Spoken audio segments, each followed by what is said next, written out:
Hi friends, ఈరోజు ఏమంటే pineapple ఉన్న ఇంట్లో దాన్ని కట్ చేసి మిక్సీ చేసినాం జ్యూస్ తాగడానికి. ఇప్పుడు దీన్ని మనం జల్లెల నుండి ఆడబోద్దాం, సరేనా?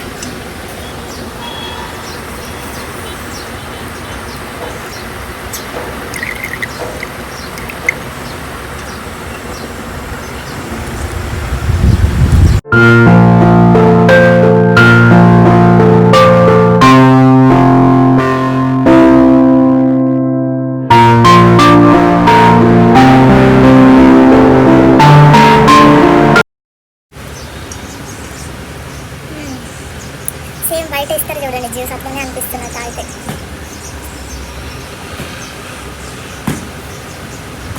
చాలా బాగుంది ఫ్రెండ్స్, టేస్ట్ అయితే ఇంట్లోనే చేసుకున్నాం కాబట్టి న్యాచురల్గా అనిపిస్తున్నాయి. ఆ వీడియో నచ్చితే లైక్ చేయండి, షేర్ చేయండి, సబ్స్క్రైబ్ చేసుకోండి. Okay, bye.